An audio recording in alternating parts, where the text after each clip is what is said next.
Emma Parker never liked surprises, and the news that she'd be spending her holidays in Vermont with her Uncle Ben felt more like a punishment than a family plan. She had imagined a quiet Christmas in Seattle, maybe coffee shops, steady lights, and time to think, but her parents had other ideas. "You've been working too hard," her mother said. "You need a break. Vermont will clear your head." Emma didn't argue. She was too tired to fight about it. The drive from the airport took nearly 3 hours through snow-covered highways and endless pine trees. The further she went, the more it felt like stepping out of her life and into someone else's postcard. Snowflakes danced across the windshield, and the world outside was hushed, as if holding its breath. She turned down the last stretch of road and saw a small wooden sign that read Maplewood, a quiet town surrounded by forests and frozen lakes. Uncle Ben's cabin sat on a hill that overlooked the frozen water, smoke curling from its chimney like something out of a winter storybook. When she arrived, the air was sharp with cold, and everything glistened under a pale winter sun. She climbed out of the car, her boots sinking into the fresh snow, and heard the crunch beneath her feet. For a moment, she stood still, watching her breath rise into the air like steam, wondering if peace was supposed to feel this lonely dot. Double quotes Emma, over here. Uncle Ben's voice broke her thoughts. Came out of the cabin, arms open, cheeks red from the cold. He looked the same as she remembered, sturdy, kind-eyed, and always smelling faintly of wood smoke. She hugged him, surprised by the warmth of the moment. He took her bags and said, "You'll like it here. It's quiet, but it's good for the soul." Before she could answer, a voice from nearby called out, "Hey, Ben, need help with that firewood?" Emma turned and saw a man standing by the fence that separated the two properties. He was tall, dressed in a dark jacket and gloves, with a dog circling his boots. He carried an easy confidence, the kind that made him seem comfortable in the cold. When he looked at her, his eyes softened in a way that caught her off guard. "This is my niece, Emma," Ben said proudly. "Emma, this is Ryan, my neighbor, and the guy who saves me every time my stove refuses to cooperate." Ryan smiled, brushing snow off his jacket sleeve. "Nice to meet you, Emma.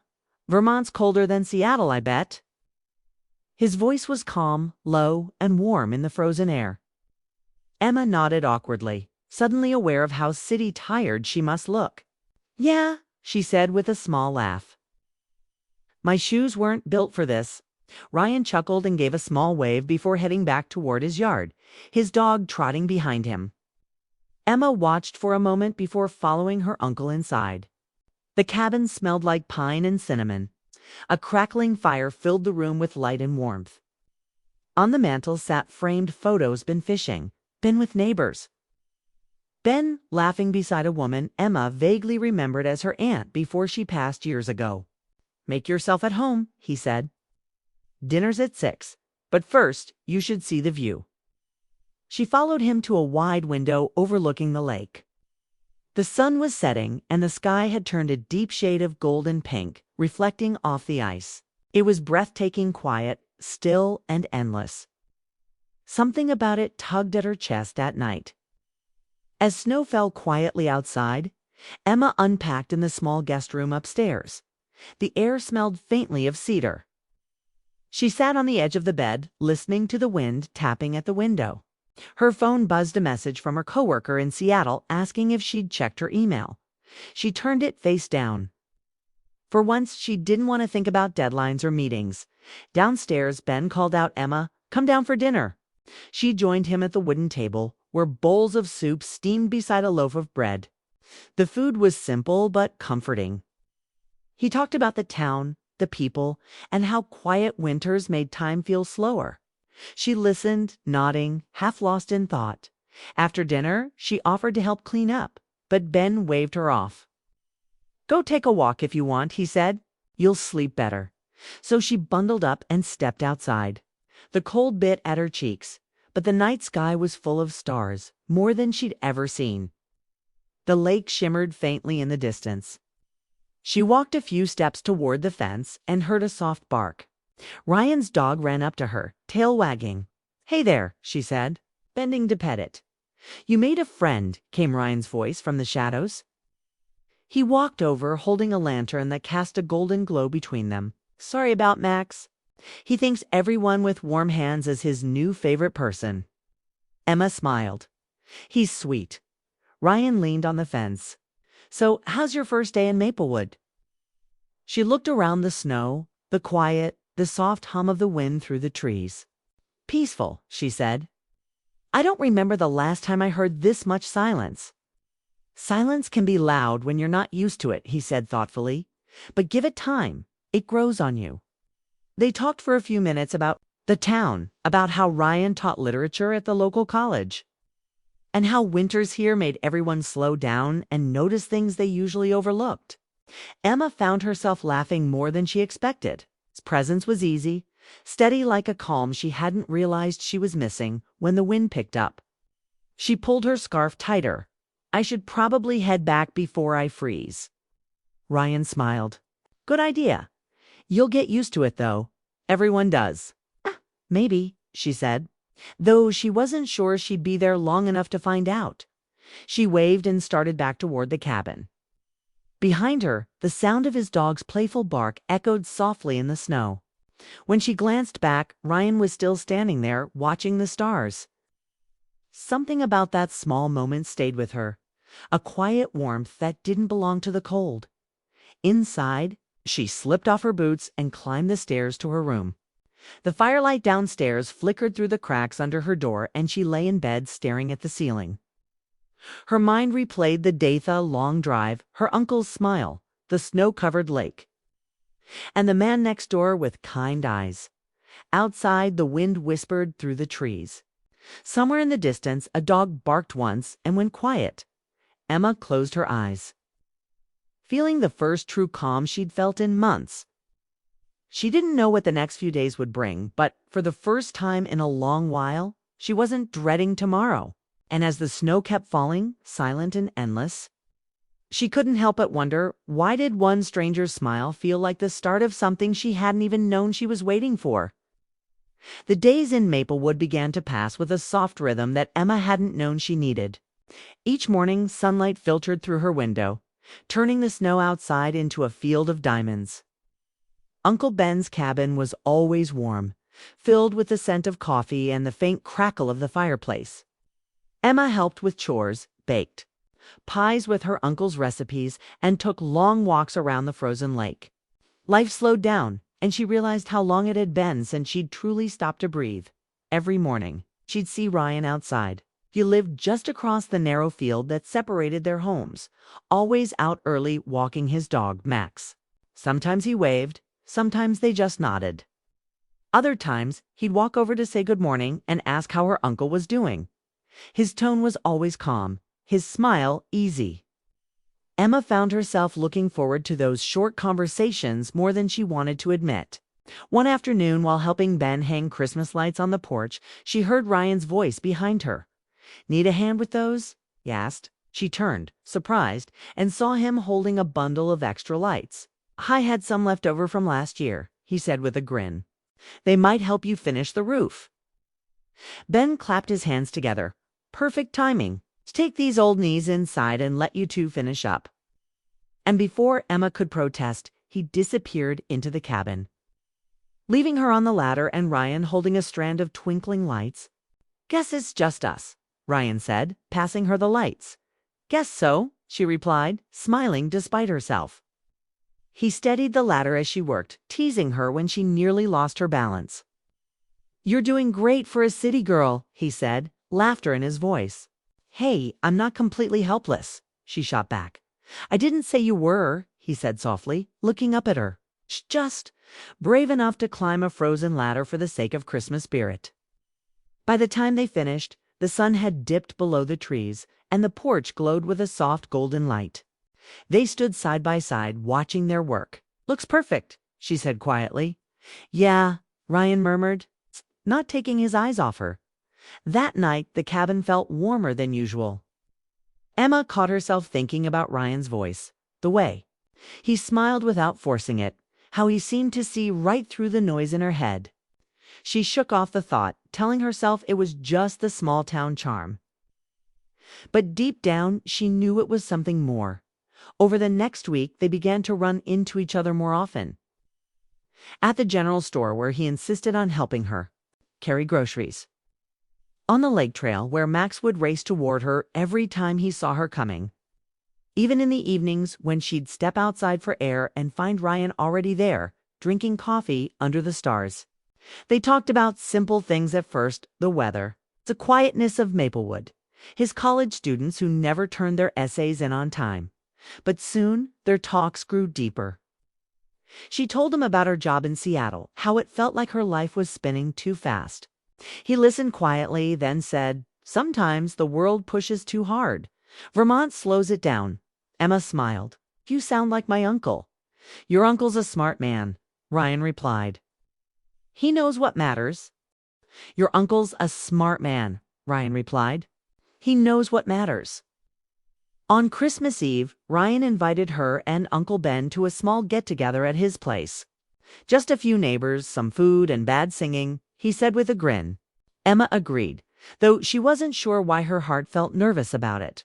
His home was cozy, filled with the scent of baked apples and wood smoke. Books lined every wall, and soft music played in the background. A small group of locals chatted near the fire, and Emma found herself smiling more than she had in months. Ryan moved easily among them, introducing her to everyone, refilling cups, laughing easily. When the crowd thinned and the music softened, Ryan handed her a mug of cocoa topped with whipped cream. "You look happier," he said gently. "I feel different," she admitted. "Lighter, maybe." "It's strange." "It's not strange," he said. "You just remembered what peace feels like."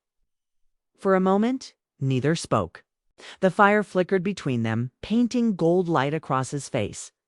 He looked at her like he was seeing something he hadn't known he missed.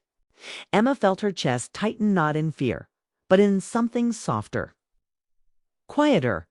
Then Uncle Ben called from across the room, breaking the spell. Emma looked down, smiling, and Ryan stepped back slightly, as if realizing how close they'd been standing. Later that night, when they left, Ryan walked them to the door. Snow had begun to fall again, thin flakes swirling in the light from the porch. "Thanks for coming," he said. "I hope you'll stick around after the holidays. Maplewood could use a few more smiles like yours." Emma hesitated, pulling her coat tighter. "I'm not sure how long I'll be here," she admitted. Ryan nodded, his expression soft but unreadable. "Well, whether it's a week or a winter, I'm glad you came." The drive back to the cabin was quiet. Uncle Ben hummed along with the radio, but Emma stared out the window, watching the snow gather on the dark road. Her thoughts were full of Ryan, his words, his calm voice, that gentle look in his eyes. She told herself it didn't mean anything. It was just the holidays, a passing warmth. Still, her heart disagreed. The next morning, she woke early and looked out the window. Ryan was already outside, tossing a stick for Max near the lake. He looked up and waved when he saw her, and she waved back without thinking. Something in that simple exchange filled the morning with an unspoken spark. Days turned into a patterned morning coffee. Afternoon walks, shared laughter in the cold air. Ryan showed her the local bookstore, the frozen waterfall at the edge of town, and the cafe that served the best cinnamon rolls she'd ever had. Everywhere they went, people greeted him kindly. And Emma realized he was loved in this town not because he tried, but because he was genuine. One evening, as they walked along the edge of the frozen lake, she said quietly, "You seem like you belong here." He smiled. "Maybe, but sometimes I wonder what it would be like to belong somewhere else." She looked at him, unsure what to say. "Like Seattle." She teased. He laughed. "Maybe somewhere warmer, but not too far from snow." The air grew still between them. They stood in silence, watching the last of the sunlight fade. Emma felt the weight of something unspoken, the kind of moment that could turn either into memory or meaning, depending on what came next. That night, as she lay in bed, she couldn't sleep. The quiet that once felt peaceful now buzzed with restlessness. She didn't want to admit it, but she had started to care. She had started to look forward to each day in a way she hadn't since before she left Seattle. But life, as she would soon learn, rarely lets a perfect moment last. Because the very next morning, As she sat at the breakfast table with her uncle, her phone rang a call from her boss. Urgent, serious. Her smile faded as she listened. And when she hung up, Uncle Ben looked at her with concern. "What is it?" Emma's heart sank. "I have to go back," she said softly. "They need me at work." Outside, the snow kept falling, quiet and beautiful, as if it hadn't heard the sound of goodbye forming on her lips. The morning Emma got the call. The cabin felt colder than usual. The fire had burned low, and outside, the snow had turned to a soft drizzle. Her phone buzzed on the table, and she answered it without thinking, still half asleep. Her boss's voice came through sharp, urgent, and full of city tension she hadn't heard in weeks. A project in Seattle had fallen apart. Deadlines were collapsing, clients were threatening to leave, and the team needed her back. "We really can't do this without you, Emma," he said. "I need you on the next flight out." When she hung up, the quiet around her felt heavy. Uncle Ben was stirring coffee at the counter, watching her face.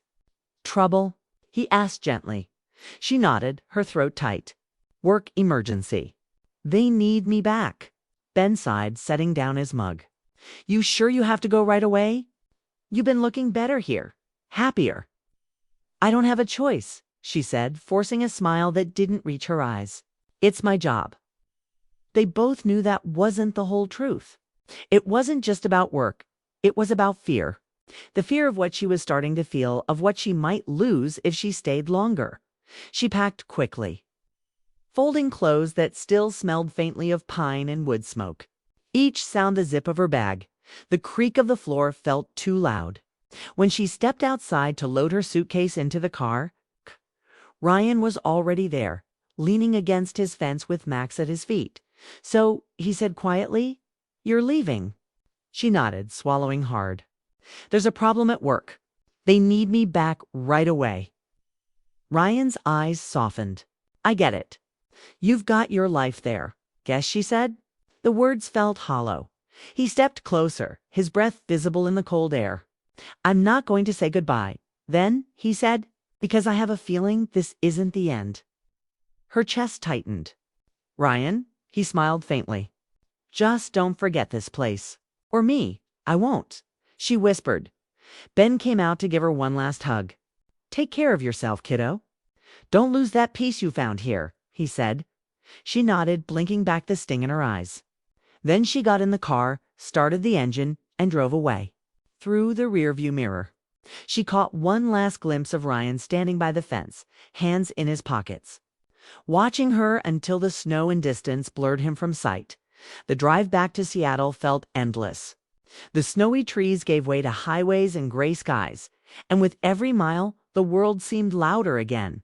When she reached her apartment, it felt smaller than she remembered, tidy but lifeless.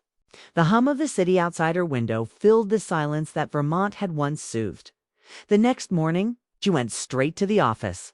Her desk was buried in files, her inbox overflowing, her team scattered and stressed. She dove in, trying to fix what had fallen apart, losing herself in reports and late-night emails.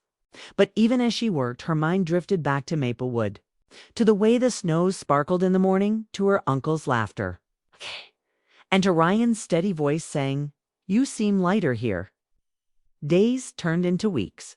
She told herself she was fine, but everything felt off. Coffee didn't taste the same. Mornings felt empty.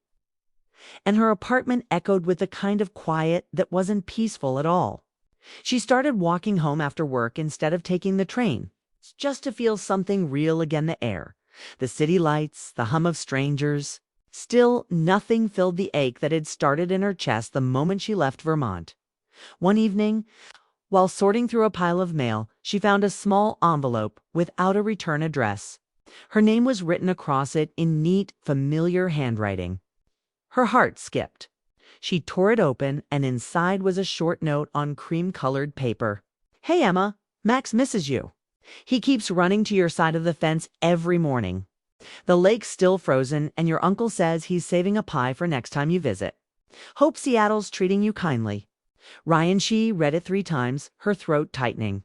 It wasn't long or dramatic, it was simple, but it carried warmth she hadn't felt since leaving. She slipped the letter into her bag and carried it with her everywhere. as if afraid to lose it. Over the next few weeks, she threw herself into work again. The project stabilized, her boss praised her, and her team slowly returned to normal. But inside, she felt like she was pretending. On her lunch breaks, she'd scroll through photos on her phone pictures of Vermont. The lake, the cabin, and one blurry photo of Max with his nose buried in the snow. She wondered what Ryan was doing if he still walked by the lake at dawn. He thought about her too. Winter began to fade into early spring. The snow in Seattle melted into cold rain. The city bloomed back to life. But Emma still felt disconnected, as if a part of her had stayed behind in that quiet town. One Friday night, she went out with a few coworkers for drinks. The conversation was loud and fast, talk about promotions, deadlines, and dating apps. She laughed along, but halfway through, she caught herself staring out the window, imagining the soft glow of the Vermont sky. When someone asked if she was okay, she just nodded and said she was tired that night. She sat by her apartment window looking out at the city lights. Her reflection in the glass looked like a stranger, polished professional, but empty. She pulled Ryan's letter from her bag and read it again. Her fingers brushed over his handwriting, and she whispered, "I miss you too." The next morning, she received another letter. "Emma, it's strange how the town feels quieter without you. Your uncle and I fixed the fence last weekend, and he said you might not be back for a while. I didn't ask why. Some things don't need reasons." Emma closed her eyes, picturing it the frozen lake, her red scarf caught in the snow, Ryan finding it and keeping it safe. She felt something inside her shift, quiet but certain. She had spent her whole life chasing deadlines, climbing ladders, trying to prove herself. But in that small town, she had found something different, something that made her feel alive. For the next few days, she couldn't stop thinking about him. Every time she passed a coffee shop window or saw snow on a car roof, she felt a pull toward Vermont. One night she opened her laptop, looked up flights, and then hesitated. Was it foolish to go back? What if it had all been a moment? A passing warmth that wouldn't last? She almost closed the page. But then she thought about how she had felt standing beside him, how calm the world had seemed. And for the first time in months, she smiled. She didn't book the flight that night. She waited a week, finished her project, cleared her schedule, and told her boss she needed a break. He didn't argue, he could see it in her eyes, as she packed her suitcase again. Her heart raced not from fear this time, but from hope. The plane touched down in Burlington, Vermont, just after dawn. The world outside the window looked soft and pale, the ground dusted in snow that sparkled like powdered sugar. Emma's heart raced as she stepped off the plane. It had been 3 months since she left Maplewood. 3 months since she'd seen Ryan. She still carried his last letter in her coat pocket, folded and worn at the edges. The words "the red scarf is waiting" had replayed in her mind every night since she'd read them. The drive from the airport felt shorter this time. The roads were familiar, the trees recognizable, like quiet friends welcoming her back. As she turned onto the narrow path leading toward her uncle's cabin, she felt her chest tighten not with fear, but with longing. She didn't know what to expect. Maybe Ryan had moved on. Maybe he'd forgotten. But something deep inside her whispered that he hadn't. When the cabin came into view, smoke curling from the chimney, she smiled. Uncle Ben was outside stacking wood, just like before. He turned at the sound of her car, and his eyes widened in surprise before breaking into a grin. "Well, look who decided to come home," he said, wiping his hands on his jacket. Emma ran up and hugged him. "I missed you, Uncle Ben," he chuckled. "You picked a good time. The snow came back just for you." She looked around at the familiar landscape, the frozen lake, the tall evergreens, the faint trail of footprints in the snow. Everything looked exactly the same, yet it felt different. She felt different. "Ryan's still around?" she asked, trying to sound casual. Ben's eyes twinkled. "Oh, he's around. He's been helping me with the roof this week. Said he's been keeping an eye on Mac's dog, misses you something fierce." Emma smiled softly. "I missed him too." Ben raised an eyebrow, but didn't push. "Why don't you go say hello? He's probably walking the dog by the lake about now." Her heart thudded. She thanked him, pulled her red scarf tighter around her neck, and started down the path toward the lake. The snow crunched beneath her boots, the air cold and clean. The world felt still, as if waiting. When she reached the lake, she saw him. Ryan was standing near the edge, throwing a stick across the frozen surface for Max. The dog barked joyfully, chasing after it while Ryan laughed, his breath visible in the cold air. He looked exactly as she remembered, calm, strong, effortlessly kind. For a moment, she just watched. The scene felt unreal, like stepping into a memory that had been waiting for her to return. Then Max spotted her and took off running, barking and wagging his tail. Ryan turned, startled, and when his eyes met hers, everything seemed to stop. "Emma," he said, disbelief in his voice. She smiled, her throat tight. "Hey, Ryan." He walked toward her slowly, as if afraid she might disappear. "You came back." "I told you I wouldn't forget," she said softly. "And you were right. This isn't the end." For a long moment, they just stood there, neither knowing what to say. The silence wasn't awkward, it was full, thick with everything they hadn't said before. Ryan finally spoke. "You didn't tell me you were coming. I didn't plan to," she admitted. "I just couldn't stay away any longer.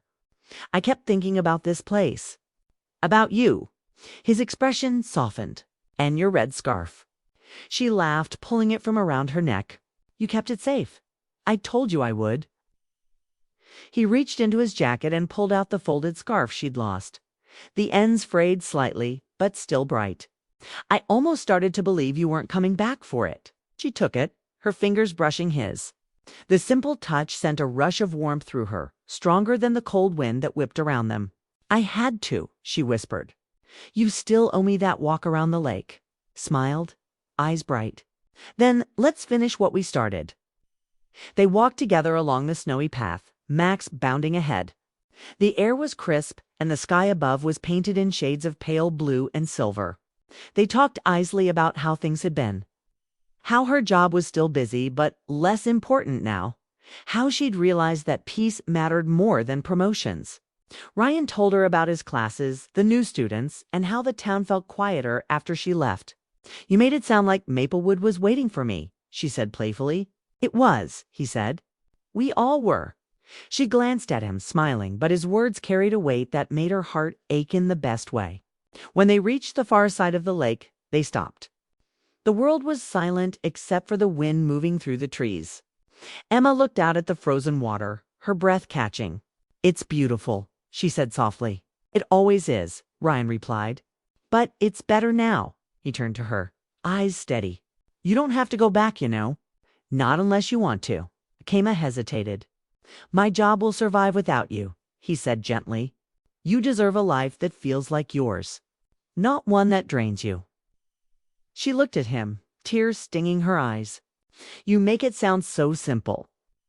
"It is," he said. "Sometimes you just have to stop fighting what's right in front of you." A long pause hung between them, filled with wind and heartbeats. Then she smiled through her tears. "So, what if I stayed? What then?" Ryan smiled back, that quiet, genuine smile that had stayed with her all those months. "Then we'd figure it out, together." Max barked as if agreeing, and they both laughed, the sound echoing across the lake. Emma felt the tension in her chest finally loosen. For the first time in a long while, she wasn't afraid of what came next. They walked back slowly, hands brushing now and then until Ryan finally reached for hers. His fingers were cold, but his touch was steady. The world around them felt alive. The smell of pine, the crunch of snow, the faint warmth of the afternoon sun. It wasn't a perfect moment, but it was real, and that made it enough. When they reached the cabin, Uncle Ben was waiting on the porch pretending to fix a lantern. He grinned when he saw them together. "Took you long enough?" he said, winking. Emma rolled her eyes, laughing. "You knew I'd come back." "I hoped," Ben said. "But you looked too much like your mother not to."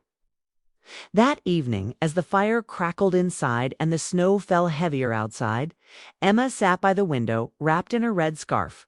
Ryan sat beside her, their shoulders touching, both quietly watching the snowfall. The world outside was calm, The kind of calm that comes when you finally stop running. I used to think love was supposed to be loud, she said softly, like a storm. But this feels different. Ryan nodded. Maybe love isn't supposed to chase you. Maybe it waits like snow, falling quietly until you're ready to notice. She smiled, leaning her head on his shoulder.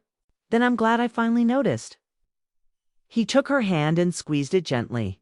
Welcome home, Emma. Outside, the snow kept falling soft, endless, and pure.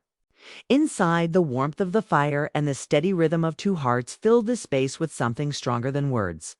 And as night settled over Maplewood, Emma realized something simple and true. Sometimes, life sends you away just so you can find the place and the person you were meant to return to. For the first time, she didn't feel caught between two worlds. She had chosen one. And in the quiet light of the falling snow, that choice felt like love.